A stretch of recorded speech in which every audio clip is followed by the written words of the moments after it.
Hare Krishna, everyone. Thank you so much for joining today's session. We will start with the prayers.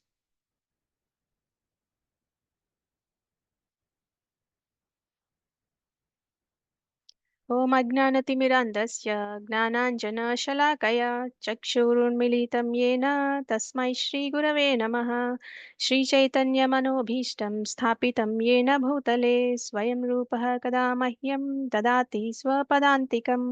वन्देऽहं श्रीगुरो श्रीयुतपदकमलं श्रीगुरून् वैष्णवांश्च श्रीरूपं साग्रजातां सहगण रघुनाथान्वितं तं सजीवं साद्वैतं सावधूतं परिजनसहितं कृष्णचैतन्यदेवं श्रीराधा कृष्णपादान् सहगण ललिता श्रीविशाखान्वितांश्च। हे कृष्ण करुणा सिन्धो दीनबन्धो जगत्पते गोपेश गोपिका कान्त राधाकान्त नमोऽस्तु ते। तप्त काञ्चन गौराङ्गी राधे वृन्दावनेश्वरी वृषभानुसुते देवी प्रणमामि हरिप्रिये। वाञ्छाकल्पतरुभ्यश्च कृपा सिन्धुभ्य एव च पतितानां पावनेभ्यो वैष्णवेभ्यो नमो नमः। नमो ॐ विष्णुपादाय कृष्णप्रेष्ठाय भूतले श्रीमते भक्तिवेदान्त स्वामिनिति नामिने।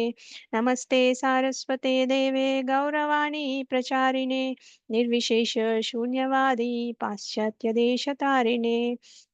जय श्री कृष्ण चैतन्य प्रभु नित्यानंद श्री अद्वैत गदाधर श्रीवासादि गौर भक्त वृंद।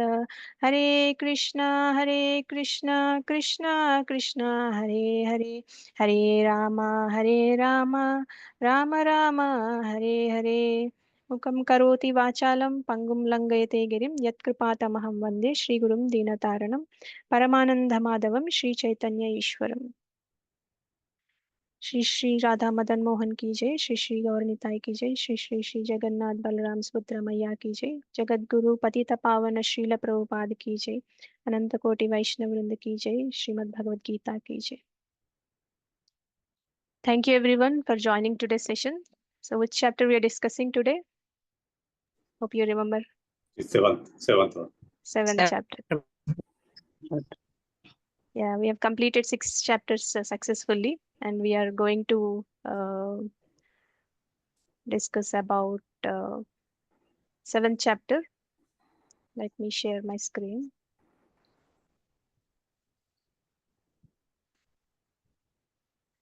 Anybody would like to recap 6th chapter?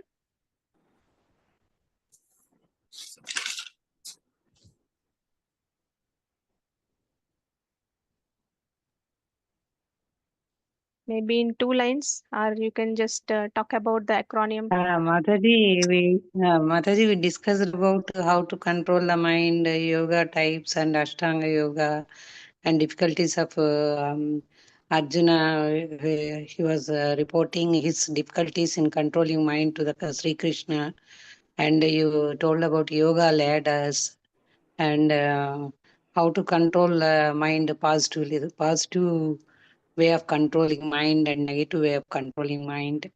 And of course, it is difficult to control the mind, but we have a senses, 7 senses. You compare the 7 senses with horses, and the passenger is buddhi, our intelligence, and the ropes are actually our mind.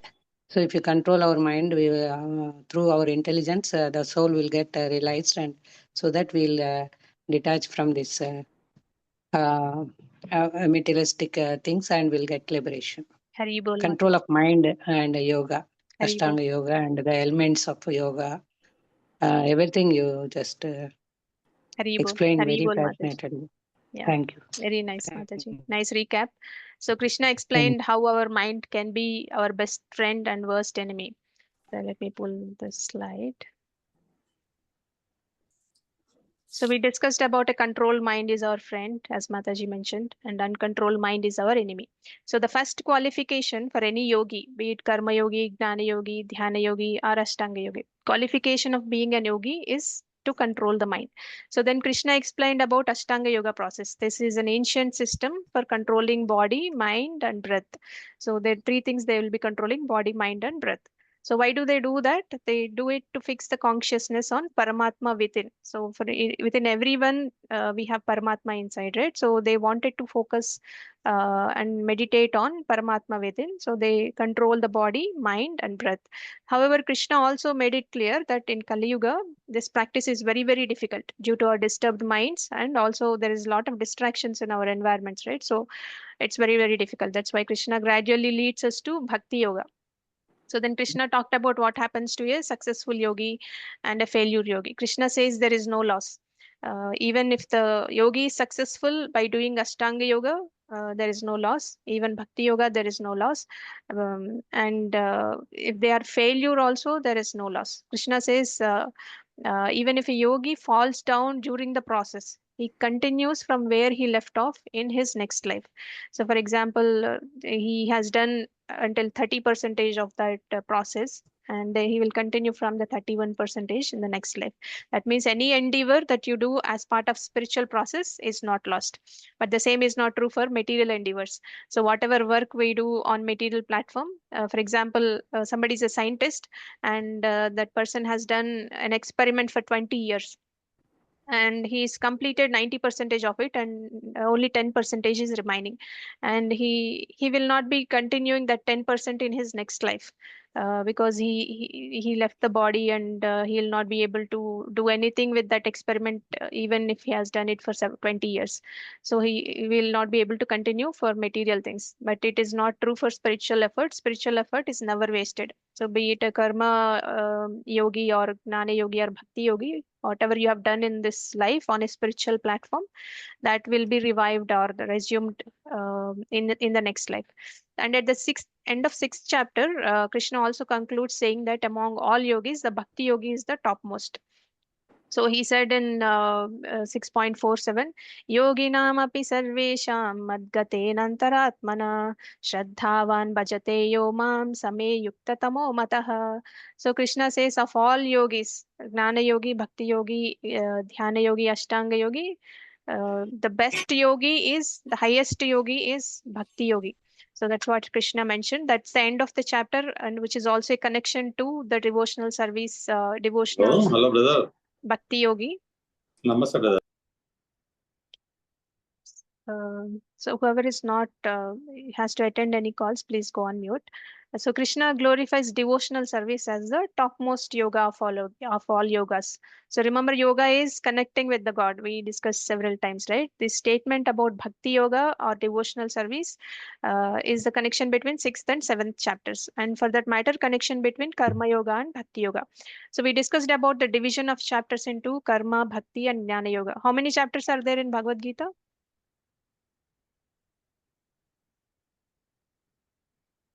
18. Anyone 18. remember? 18 chapters. So the 18 chapters have been divided into three yogas. The first six chapters are Karma Yoga, the middle six chapters are Bhakti Yoga, and the last six chapters are Gnana Yoga. And the greatest Acharya in Parampara system, his name is Vishwanath Chakravarti Thakur, he compared Bhagavad Gita with a gem-studded jewel box. And he says the top portion of the jewel box, the lid of the jewel box is Karma Yoga, the bottom portion is Gnana Yoga, and the middle portion is the jewel within the box, which is known as Bhakti Yoga. So out of 18 chapters, so this is the categorization. So now we are entering into the section of Bhakti Yoga. 7 to 12 chapter, Krishna describes about Bhakti Yoga. So at the end of 6th chapter, he also concluded among all yogis, Bhakti Yogi is the best. Among all yogas, Bhakti Yoga is the best. So now he started describing about Bhakti Yoga. So that is the connection between the 6th and 7th chapter. So we will see what is the acronym that we have for 7th chapter. So the name of the chapter is Gnana Vijnana Yoga. Krishna takes us deeper into devotion. So he reveals his true nature, his energies, and how to know about him fully, and how to know the knowledge and also the realized wisdom. So Gnana is knowledge, and realized wisdom is Vijnana. So we will also come to know everything in this chapter. And Krishna talks about hearing, 7.1 to 7.3. He says, just hear from me with your mind detached from matter and attached to me, you will know me completely. So that's what he says. Example, just like we know about a famous person by hearing from someone who personally knows him, right? So that same way we can know Krishna only when we hear from Krishna himself and also or from his pure devotees. Srila Prabhupada also emphasized Shravanam is hearing. Hearing is the first step of bhakti. So without hearing, we will not be able to get that knowledge. We will not be able to understand Krishna. We will not be able to know who Krishna is, right? We have to hear from somebody or from Krishna himself. So Bhagavad Gita is a message given by Krishna himself, and Bhagavatam is also a scripture where you have a lot of details about Krishna's Nama, Rupa, Guna, Leela, name, form, pastimes, and activities. All of them were described in Bhagavatam. So the more we hear about Krishna with faith, the more we understand him and become free from all the doubts. Otherwise, we will have more doubts, right? That's what he says in the first acronym called H. And E stands for everywhere and essence. Krishna talks about this from 4th shloka until 12th shloka. Krishna explains his energies. So he has two types of energies, material and spiritual. So we will go in detail when we talk about this content. And Krishna also says accept or reject. Few people accept him, few people reject him. So here Krishna explains about who accepts him, who rejects him in this section. And he also talks about demigods. Demigods are known as Devi Devatas, those whose intelligence is stolen by material desires. Whoever has lot of material desires, they worship demigods. So he also talks about more detail about demigods. For example, if a child goes to a shopkeeper and asks for a chocolate instead of asking his father, it shows lack of trust, right? He might think that, okay, if I ask my father, he will not be able to give. But even shopkeeper will be able to give. Maybe if he knows his father and he knows that he can take that money from his Hello. father, then only he will be able to give Ah, that chocolate to him. hello, Aikatiwa. So similarly, asking demigods for temporary things shows lack of faith in Krishna. So we need to have that faith in Krishna. But even whatever you ask demigods, even they sanction, that has to be sanctioned through Krishna only. Demigods will get it from Krishna only. So that we need to remember. So Krishna, Prabhupada also says demigods are Krishna's servants. A devotee directly worships the Supreme Father, who is Krishna, and non-devotees, they worship demigods. So don't get distracted by the branches, go to the root, is what Krishna says. For example, where do you water the root? Water the plant. So you all might have plants at your home, right? Where do you water the plants? In the root? Roots, Mataji, roots. Yeah. So we water the plant in the roots. We don't water the plant in the branches or leaves or stems, etc. Right? So we water the plant in the roots. Why? Because the nourishment comes from the root itself. Otherwise, if you say, okay, I don't want to water the root, I will water only leaves because I cannot see the root. I will only see the branches and the leaves. I will water the leaves and branches. Will the plant will be alive? No, right? No, no. Yeah. Similarly, if the senses, the eyes think, okay, I am seeing the food, I am not eating, stomach is eating everything, or the hand thinks that, okay, I am doing all the hard work and it is going into the stomach. Why is it not coming to me? Then does it make any sense? Instead, you cannot eat the food with eyes, right? You cannot eat the food with the hand. If you spread every food particle onto your hand, will it give nourishment? If nourishment has to come, you have to put the food in the stomach only. The same way, if you worship Krishna, everything else will be taken care. All the demigods will be taken care because demigods are all the administrators appointed by Krishna himself. So that we need to remember. So we have this acronym called HEAD. Hearing Krishna is the key to knowing about him. And E is Krishna is the essence behind all spiritual and material energies. And A is choose to accept Krishna fully. There are four types of people who accept Krishna. There are four types of people who reject Krishna. We will go in detail. And don't settle for less. D stands for you don't settle for less. Worship Krishna, not just demigods. So we will get into the first section of today's topic. Um, It talks about hearing. So Krishna talks about hearing from first shloka until third shloka. And this is very much important step in spiritual life. Hearing is very much important in spiritual life. Krishna begins this chapter by saying, just hear from me with your mind attached to me. Then only you'll completely understand me. So let us break it in three different parts. So we know Krishna is God, and we start meditating. We start hearing about him. Before meditation also, he says, "Hear about me." We all want peace and spiritual realization, happiness, everything, right? But Krishna tells us, first hear about me, and then you will get everything. So just like we can't love somebody who we do not know, right? Also, we cannot meditate on Krishna properly unless we know who he is in detail. So who is he? So somebody asks you who is God, what would be your answer? So you will have several reasons, right? But it may not be the entire complete knowledge. You may not be able to convince that person, and you may not be able to convince yourself with the limited knowledge that you have. So we need to hear about Krishna. And then only he reveals knowledge about himself. So unlike material subjects, right? We can learn by our own. Like there are so many DIYs, do it yourself, do it. You learn on your own and do it on your own, and you will learn it on your own effort. You don't need anybody else to explain you or teach you that thing, right? Unlike that material subject, spiritual knowledge is revealed by Krishna when we approach him with what? With devotion. So we need to approach him with humility and devotion, then only that knowledge will be revealed. It's not like a material knowledge. Just like a radio catches signal only when it is turned to the right frequency. So otherwise, it will not be giving that radio programs, right? The same way, we must be tuned through bhakti to hear knowledge about Krishna. So Srila Prabhupada always emphasizes hear submissively from the right source. What is the right source? We discussed several times. Anyone remembers what is the right source? From where we get this? Should we get this knowledge from?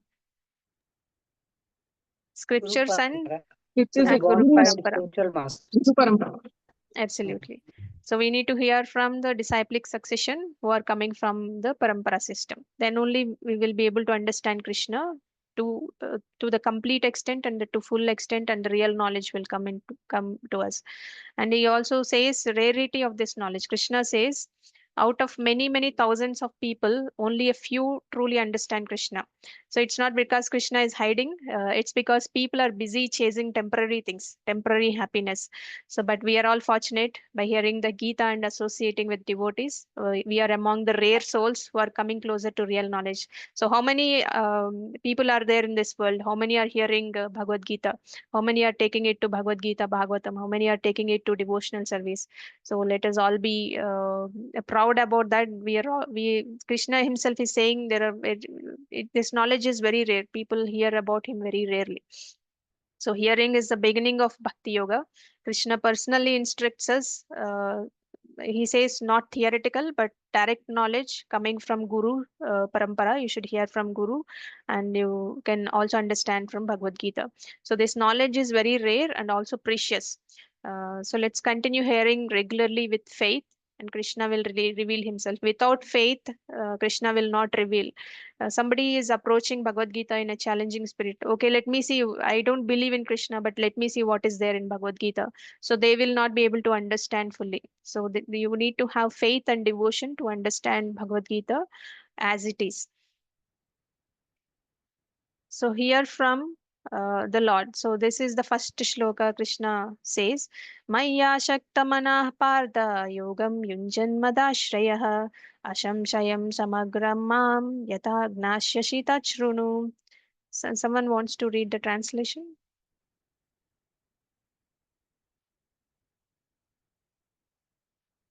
You can unmute and read the translation. Nobody? Mataji, Hare Krishna Mataji, can I read? Hare Krishna Yeah, yeah. Mataji, may I? Go ahead, Mataji. The Supreme Personality of Godhead said, now hear, O son of Partha, how by practicing yoga in full consciousness of me, with mind attached to me, you can know me in full, free from doubt. Hare Krishna. Thank you, Mataji. So Krishna is saying, when you practice yoga with your mind attached to me, so you have to have that faith and your mind should be attached to him, and then you have to surrender to him. You have to take shelter of Krishna, and then only you'll be able to know me completely. Krishna himself is saying, so without any doubt, otherwise you'll have a lot of doubts. If your mind is not attached and you are not surrendering to Krishna. Krishna is personally inviting Arjuna to listen. So this is told to Arjuna, right? So Krishna is inviting Arjuna just like a teacher calls the most sincere student, right? To give him additional tips and knowledge. So Krishna says, attach your mind to me. That means think of me, remember me, develop love for me. So we need to understand that. And he says, Madashrayaha, take shelter of me. So when he says take shelter of me, we can also understand take shelter of me are my pure devotees.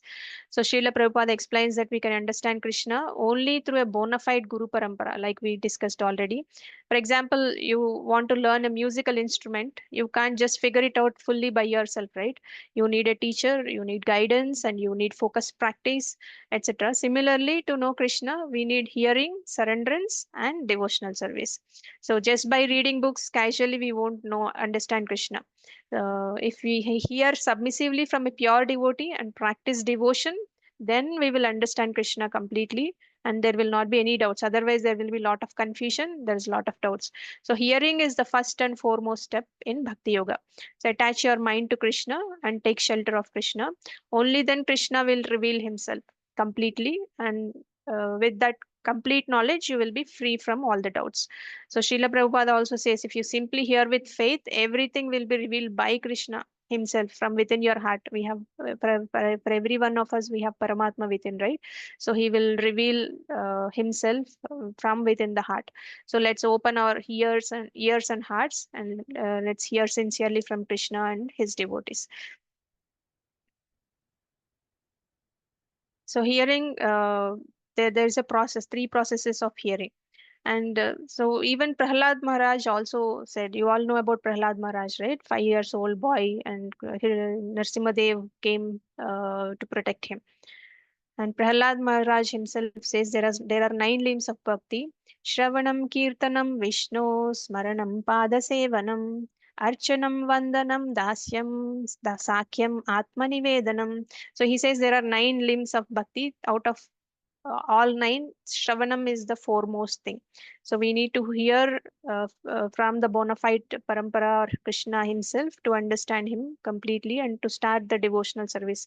So hearing is the foremost thing that we need to remember. So, but how do you hear? There are 3 processes for acquiring this knowledge, any material knowledge or spiritual knowledge. So we try to gain knowledge, and we will see what actually is reliable when it comes to spiritual knowledge. The first one is pratyaksha pramana, direct perception. This means I will believe only what I see with my eyes or experience through any of my senses. So that is pratyaksha pramana. You will see from your ears or through your eyes, etc. So it's a direct perception. For example, we say fire is hot because we feel that heat in the fire. So we see the sun and we know it is bright. There's a lot of light coming from the sun, etc. Right? But the problem in here in having this pratyaksha pramana for spiritual knowledge is our senses are limited. For example, a blind man cannot see the sun, but that doesn't mean that it doesn't exist, right? So our eyes cannot see microbes or far off galaxies without any help of some of the tools, etc. Right? So because our senses are limited, so this method is not fully reliable when it comes to understanding the spiritual knowledge. The next one is Anumana Pramana, which is logic and hypothesis. This means I'll apply reason and inference. For example, if there is a smoke on a hill, we assume there must be fire. Usually, when there is a smoke, we know that there is a fire, even if we don't directly see it. So, this method works in many areas like science, math, or decision making, but in spiritual topics, like what happens after death or who is God, logic has its limits. So we cannot learn this spiritual knowledge through logic, because our logic is based on past experiences and material examples. But Krishna is beyond this world, beyond the material world. So we can't fully grasp him by logic alone. So this method will not work. So the next thing is Shabda Pramana. which is hearing from the authority. So this is the most reliable method, especially for spiritual knowledge. Shabda means sound, hearing from a perfect source, like we discussed about Guru Parampara, right? So hearing from the authority. In Vedic culture, we trust knowledge that comes from three things: Guru, Sadhu, and Shastra. Guru is the bona fide spiritual master, and Sadhu are the pure devotees, and Shastra are the scriptures that we read, the Bhagavad Gita and the Bhagavatam. And they all should come from the disciplic succession, that is by default. And this method is not just belief, it is an authorized truth passed down by those who are self-realized. So these three methods, out of these three methods, direct perception or pratyaksha paramana is not reliable for spiritual knowledge because our senses are limited.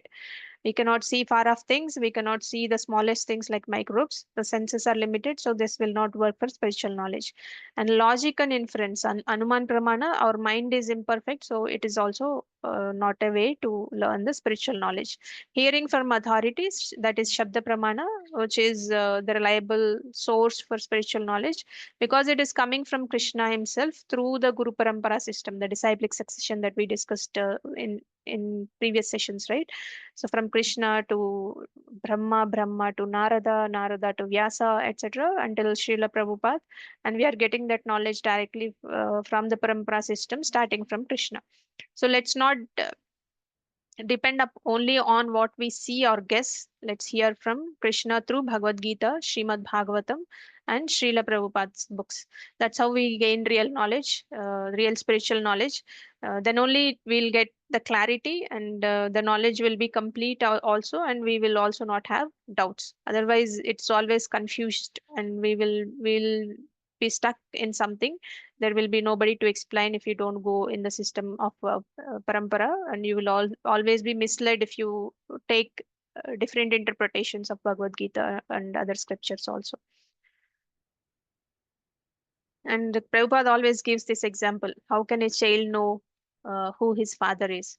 So let's now understand about this powerful example. Srila Prabhupada quotes this in several of his lectures, and this is applicable especially for spiritual knowledge. So the question here is, how does a child know who his father is? And the options are: the first one is DNA test. So is it practical for a child? Even it is practical, the child won't know whom to test unless somebody tells him this is your father. Otherwise, he cannot just go and ask anyone and everyone that I want to do a DNA test for you. I wanted to check if you are my father, right? So this will not work. And guessing will also not work because child cannot guess. He might guess wrongly, and this method is also not reliable. The third option is permutations, calculations. So what if the child tries to figure it out with logic? It still won't help, right? There's no way to logically reach the answer unless he already has some correct data. So then only he'll apply logic. So he cannot apply logic also. The correct answer here is he knows it from his mother. Only the mother knows who the father is. She is the authority. And when the child accepts her statement, he is confident and he will be peaceful. So this is one example Prabhupada always quotes. So that's the reason why we also should learn from the parampara system. Like a child can know who his father is not by experiment, not by guesses, but by hearing from the mother who is the authority. So now the same principle applies to spiritual life also. How does one know about Krishna? Can we understand him just by reading random books or by doing laboratory experiments? Or by sitting alone and imagining God might be something like this, looking something like this, or he might be like that, etc. We cannot just sit alone and imagine, right? All these methods are based on speculations. And Krishna is beyond the reach of our limited mind and senses also. So the real way to know Krishna is um, uh, through the scriptures like Bhagavad Gita and Bhagavatam, and his pure devotees like Srila Prabhupada, and the Parampara system, the disciplic succession, which is an unbroken chain of realized teachers coming from Krishna himself. So this is what we call Shabda Pramana, receiving perfect knowledge through hearing from the right sources, right authorities. So why this method works? Because a pure devotee is like a transparent medium. He doesn't add his own ideas. When we approach a guru is a pure devotee. So he doesn't add his own ideas, but he passes the same message coming from Krishna as it is. Just like light comes clearly through a clean glass, right? So Krishna's message comes purely through a pure heart only. Pure hearts are pure devotees. So if we want to know Krishna truly and deeply, we must read his words like Bhagavad Gita, hear from his devotees like Srila Prabhupada, and follow the path they show. This is not a blind faith. This is authorized faith coming from the authentic sources, the disciplic succession. That's why Shabda Pramana, hearing from the right authority, is the best way to know Krishna.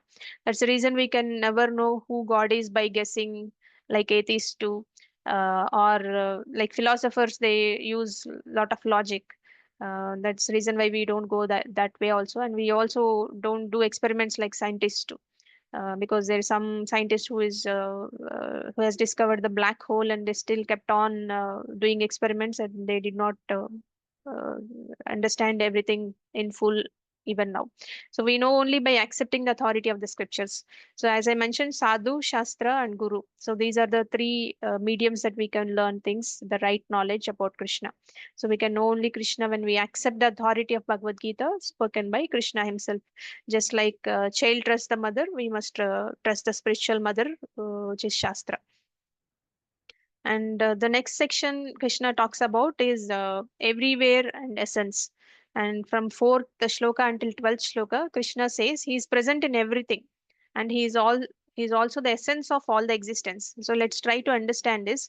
Krishna talks about Prakriti. So Prakriti is, he says, I am the source of matter and spirit.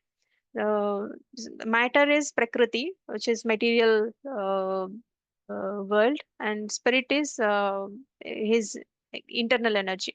So Prakriti he talks about in 7.4. He says this material nature, which consists of 5 elements: earth, water, fire, air, ether, and 3 subtle elements: mind, intelligence, and false ego. All these are Krishna's external energy. He himself is declaring that Prakriti is my external energy, and Jivas are the internal energies of Krishna, which is also known as superior energy. And 7.5 talks about it. So we are Krishna's superior energy. Why? Because we have consciousness. So we are still part of him, just like a spark is part of fire, right? So the same way we are part of Krishna. And he also talks about Ishvara, and from 7.6 to 7.7. He is the source of both the material and spiritual energies. So Ishvara is the controller. The controller is Krishna, and Krishna says, I am the source of both material and spiritual energies. So Prakriti is material energy, Jiva is spiritual energy, and the source of both Prakriti and Jiva is coming from Krishna. So Krishna is the essence. Krishna talks about 7.8 to 7.12. He talks about several amazing things with real life examples. He says, I am the taste of water. We will see in the upcoming slides. I am the light of sun and moon. I am the sound in the ether and the ability in man, etc. So the key point here is Krishna is not just sitting in Vaikuntha. He is present everywhere, and everything is resting on him. So we need spiritual eyes to see him. To see him, we need to have devotion. So devotion is very much important. To get into devotion, we need to understand Krishna by hearing. And let us see what Krishna is talking about. Bhumirapo analo vayuhu kam mano buddhirev cha ahankara iti yamme bhinna prakriti rashtada. Can someone read the translation? Should I? Yeah, go ahead, Prabhu. Earth, water, fire, air, ether, mind, intelligence, and false ego. All together, these 8 constitute my separated material energies. Thank you very much. Thank you, Prabhuji. So Krishna says, so now Krishna is Shaktiman means, Shakti means energy. Shaktiman means the energetic source. So Krishna is Shaktiman, and Krishna is the controller, because material world is his Shakti, and it is coming from his external energy. And Krishna lists all the material energies. What are they? Earth, water, fire, air, ether, the 5 elements: mind, intelligence, and false ego. the three subtle elements. These 8 make up my separated material energies. He says this is my external separated material energy. So let us try to understand. So earth is a kind of solid matter, right? Our bones, buildings, land, everything is coming from earth only. And water, all liquids, blood, oceans, everything coming from water. Fire, heat and light. The digestion inside our stomach, that is also fire. That is also coming from fire, and the heat and light also coming from fire. And air is breath and movement. Ether is space where sound travels, right? That is ether. So these 5 are gross elements. We can see or feel them. But the subtle elements, mind, intelligence, and false ego, we cannot see them. So mind has thoughts and feelings. Intelligence has logic and decision making, and false ego is identification with the body, thinking that I am the body. So that is our false ego. So these 3 are subtle elements. We can't see them, but they shape our inner world, right? So these 8 elements are not random. Krishna says they are his separated material energies. That means he is the source, but even though he is the source, he's not within that. He's transcendental. He's beyond that source. Just like sunlight comes from the sun, right? But the sun is separate from the light. In the same way, his external energies are separated from him. Similarly, Krishna is also mentioning in this verse, these are all material energies separate. These are all my separated material energies.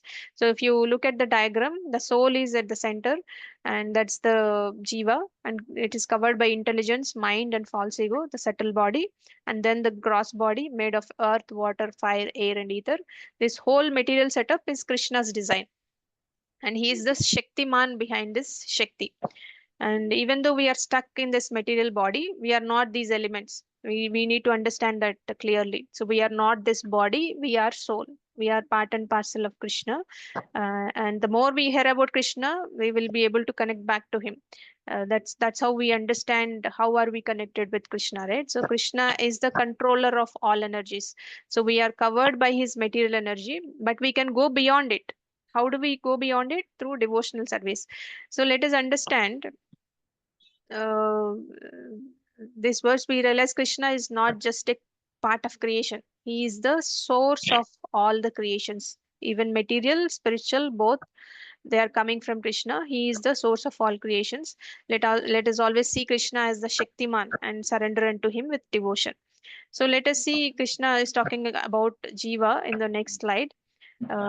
परेयमितस्त्वन्यां प्रकृतिं विद्धि मे परां जीवभूतां महाबाहो ययेदं धार्यते जगत्. Can someone read the translation?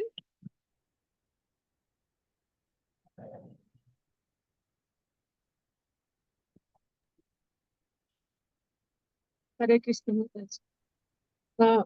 Besides these, O mighty armed Arjuna, there is another superior energy of mind which comprises the living entity who are exploiting the resources of this material, inferior nature. Hare Krishna.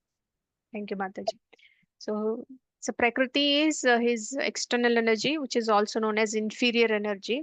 So Krishna talked about that in the previous shloka, and this shloka is talking about his superior energy. Superior energy consists of jivas, the living entities. Uh, that means we are the living entities and we are part of Krishna's superior energy. So Krishna says, besides these material energies, I also have superior energy, which consists of jivas, and they try to exploit the material nature. They try to utilize all the material nature. They want to lord it over and things like that. And Krishna says, he has 2 types of energies: internal, external, or inferior, superior, or in Sanskrit it is called as apara prakriti or para prakriti. Apara prakriti is matter, which is earth, water, fire, air, ether, mind, intelligence, false ego. And para prakriti is higher energy, which consists of living entities. And we can also try to understand with a small example. Let us take a smartphone. The phone body is like matter. It looks impressive, has many features. But what makes it work? The battery, right? The power inside. So we are like that battery. Without the soul, the body is made of material elements, is lifeless. As soon as the soul is coming out of the body, everybody says dead body, right? So they don't even call you with a name. They don't even put you inside home. They say it is a dead body, and they will take it to crematorium and do funeral and things like that.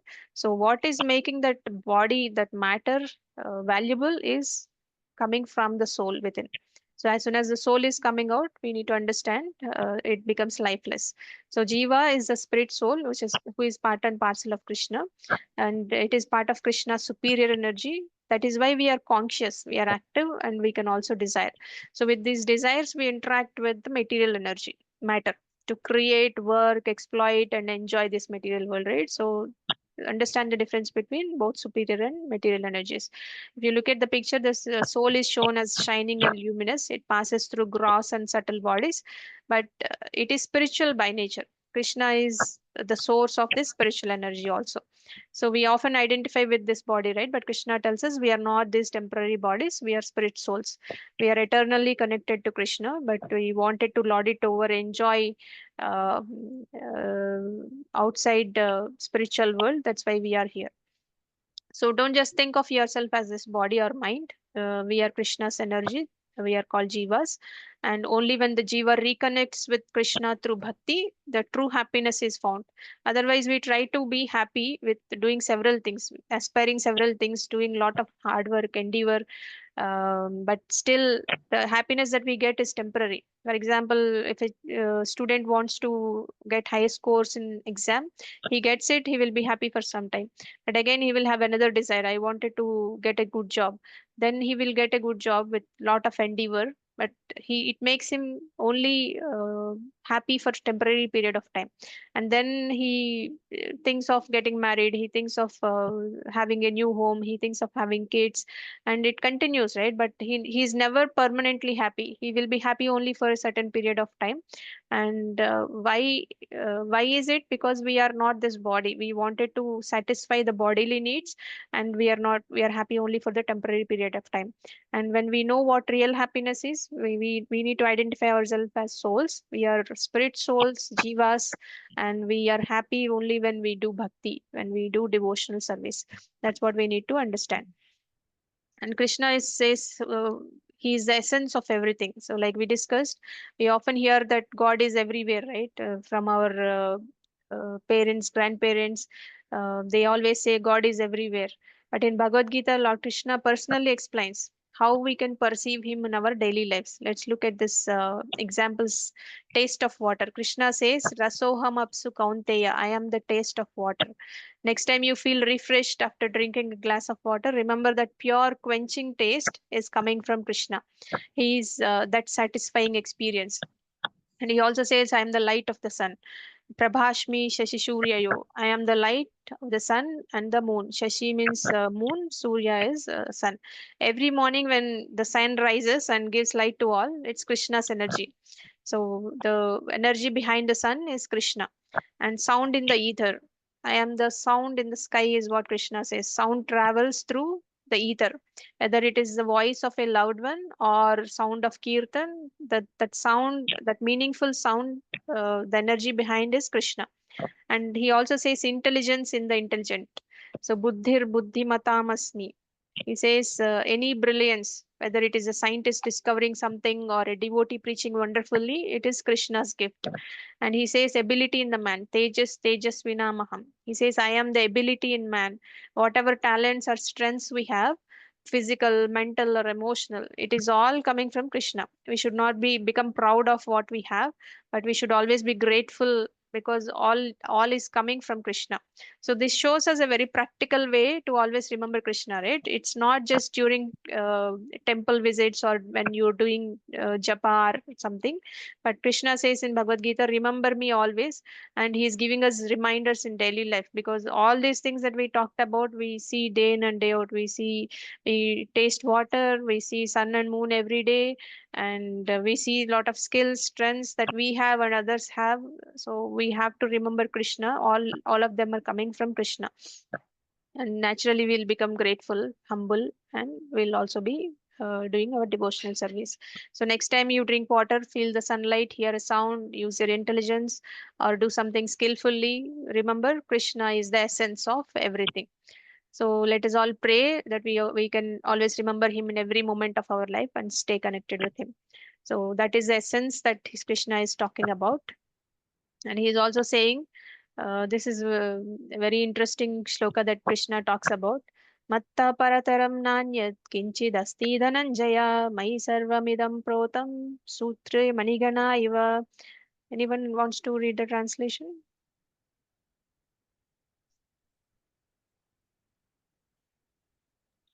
Okay, fine. There is no truth superior to me, is what Krishna says. Everything rests upon me like pearls are strung on a thread. So, this is such a beautiful and deep analogy given by Krishna, right? So, imagine a necklace of pearls on the right hand side. What keeps all the pearls together? The thread inside, right? But can we see the thread from outside? No, we cannot. No, We we cannot. can't. Yeah, so the thread is unseen, yet it is what holds everything in place. Similarly, Krishna is the unseen thread holding this entire creation together. So we see the sunrise, the seasons change, water flows, and our bodies function. But behind all these things, Krishna is there. He is the intelligence, he is the energy and order behind the universe. Just a second.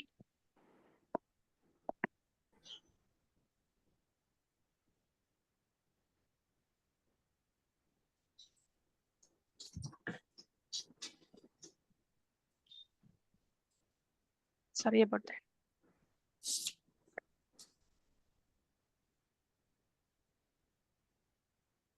So Krishna is everything. Behind everything is what we need to understand. And this shloka also teaches us that just like we may not be able to see the thread in a necklace, but know it is there because the pearls are in order.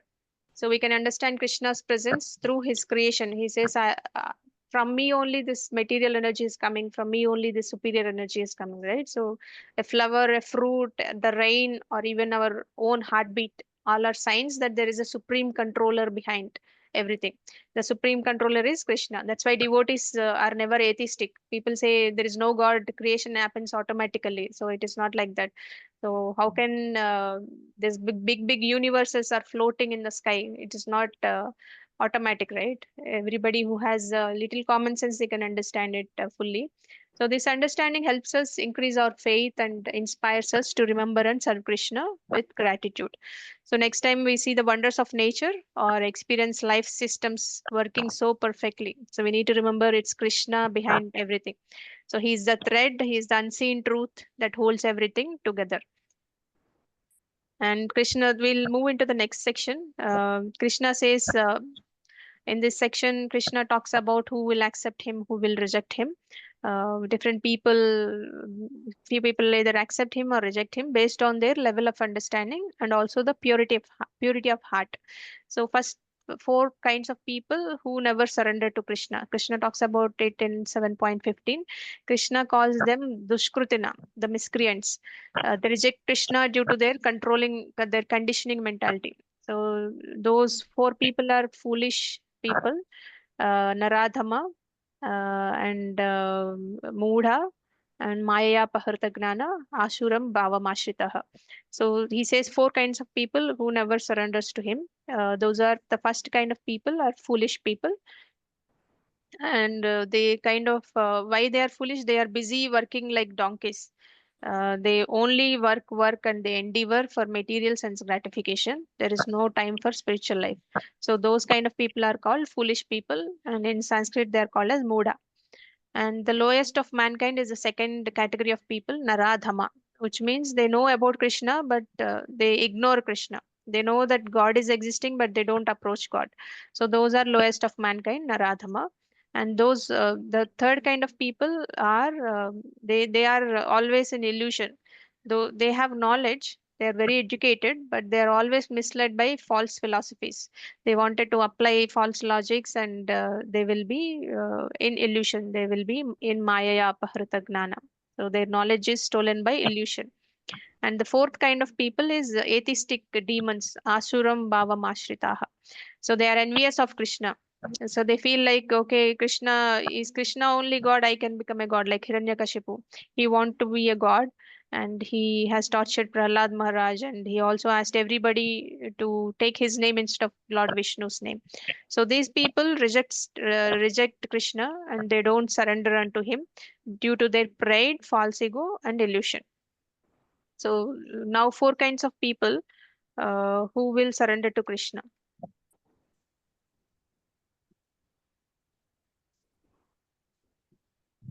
So these are the four kinds of people we discussed: Muda, Naradama, Maya, Pahartagnana, Ashuram, Bhava Mashritaha. So Muda is foolish people, they work like donkeys. And Naradama is uncivilized people, those are they're considered as lowest of mankind. And those are Gnanis, but they're Gnanis, but still they have their knowledge is stolen by illusion.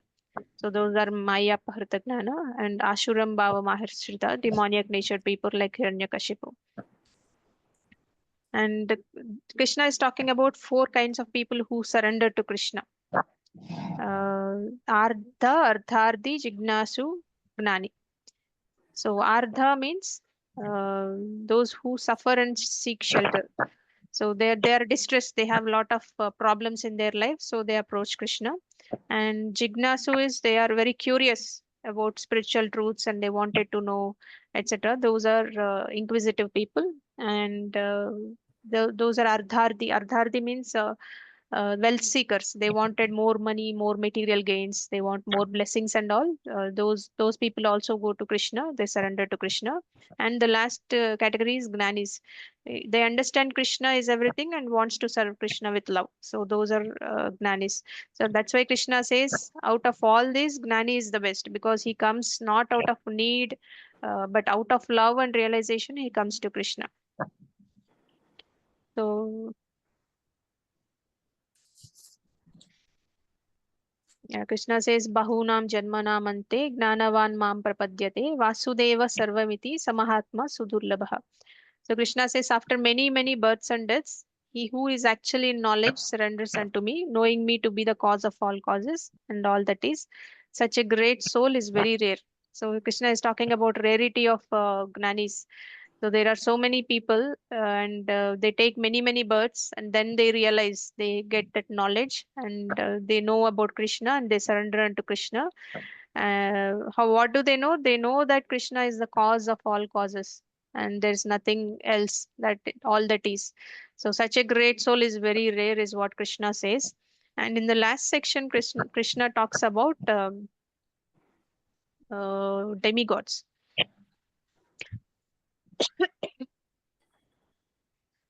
So why does everybody surrender? Why doesn't everybody surrender to Krishna? Why do they take worship to demigods?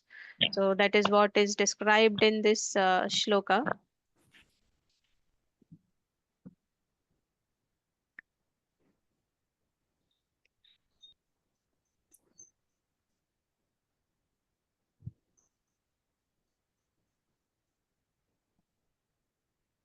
कामैस्तैस्तैर्हृतज्ञाना प्रपद्यन्ते न्यदेवताः तं तं नै नै तं तं नियमम् आस्थाय प्रकृत्या नियता स्वया. Anybody wants to read the translation?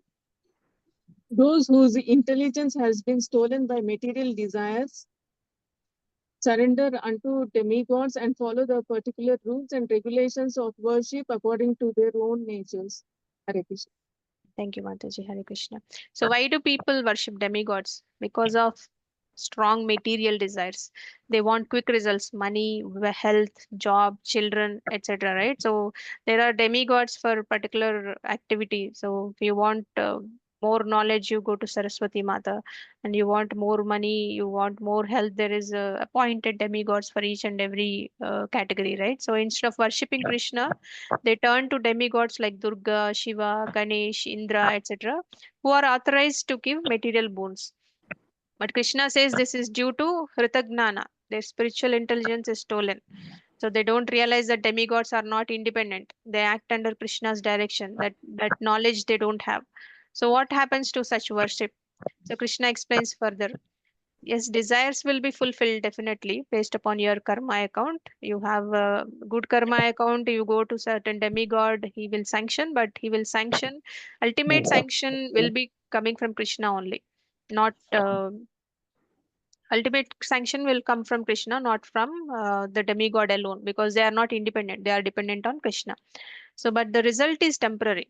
Desires will be fulfilled if you go to demigod for certain thing, for certain material boon, but the results are temporary. After enjoying, for example, if somebody has done a lot of philanthropic activities and they went to heaven because of the pious activities that they have done on the earth, they went to heaven. But after enjoying several years there, they will come again to the material world, to Earth planet again.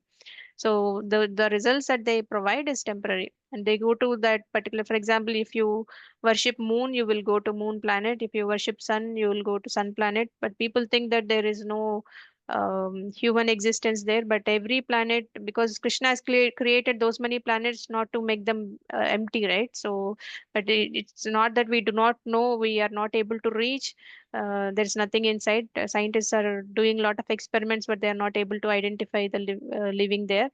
But the truth in scriptures given is in every planet there are living beings, and there are so many kinds of human beings out of 84 lakh species, and they go to that planet. If you worship demigod, for every demigod there is a planet. If you worship sun, you will go to sun planet.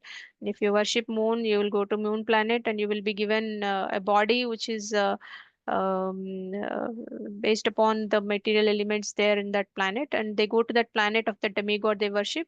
But it is not eternal, it is temporary. Krishna says in this in 7.23, men of small intelligence worship the demigods, and their results are temporary and also limited. So what should we do then? Krishna encourages us to be intelligent and understand demigods are like government officers appointed by Krishna. Krishna is like prime minister, and all others are officers appointed by Krishna. So why go to the clerk of small favors when we have an opportunity to directly go to Krishna? And because Krishna is source of everything, right? For example, if you have access to prime minister, you be going to his secretary? If you know prime minister personally, you have access and you can go to him directly. Why should you approach secretary again? Is it required? No, right? Not right.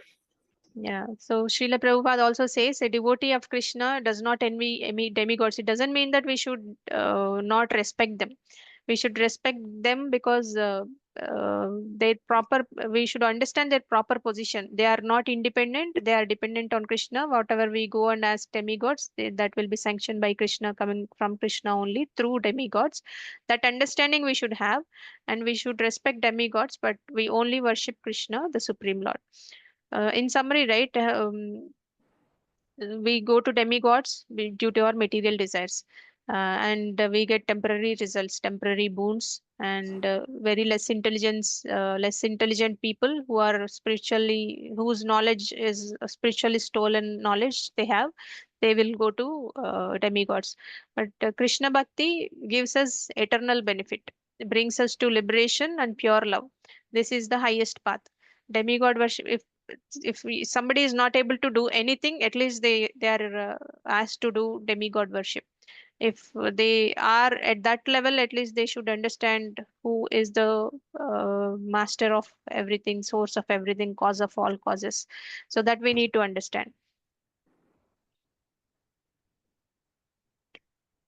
And who can become a devotee? Krishna says, anybody wants to read the translation?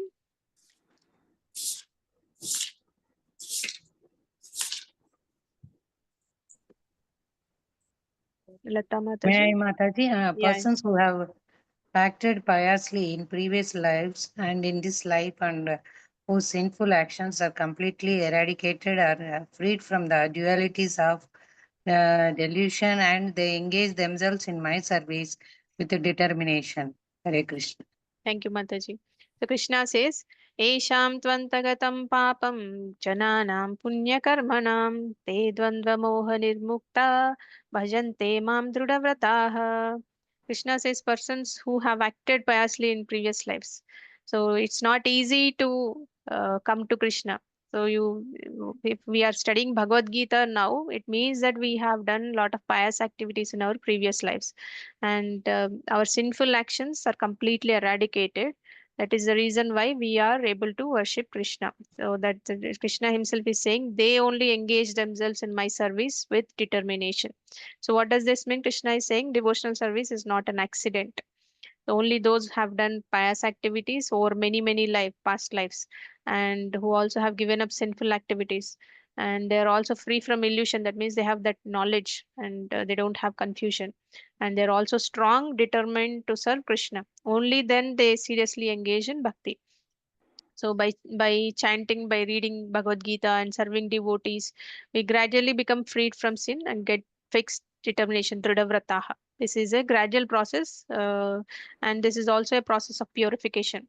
It's not about being born into a religious family. Even someone from a simple background, also, if they're sincere and pure hearted, they can become a great devotee. So, Prabhupada always says devotional service is not possible for a person who is not purified. Purification is very much important. Krishna consciousness helps. This process helps to become purified. That's what Prabhupada always says. So Krishna conscious both requires purity and also gives purity. That we need to understand. The practical application is, if we want to become devotees, we should avoid sinful activities, the four regulative principles, right? No meat eating, no intoxication, no gambling, no illicit sex, and perform regular sadhana, chanting, hearing Bhagavad Gita and Bhagavatam, and associating with devotees. So stay fixed with determination even when it is hard. So sometimes we always ask our kids to study well so that they can enjoy life. They get good jobs and they enjoy life, right? The same way, if we take that path of determination with devotion with determination, then even if it is hard, you will be eternally happy. So who can become devotees? Anybody can become. Who can avoid this? Who can follow these four regulative principles? They can become uh, devotees. So that is about the Gnana Vijnana. So what is there for tomorrow? So we will discuss the eighth chapter, which is also part of Bhakti Yoga. And there are so many doubts, and Arjuna had some 7 to 8 questions. And we also will have the same kind of questions. And Arjuna also asks what is death and why is it called as an examination, and how do we attain supreme, and what is devotion. So very important topics for tomorrow. So let us stay tuned, and we all will recite Hare Krishna Mahamantra to end this session before we go for question and answers. Hare Krishna, Krishna Krishna, Hare Hare, Hare Rama, Rama Rama, Hare Hare. Let me know if you have any questions, comments.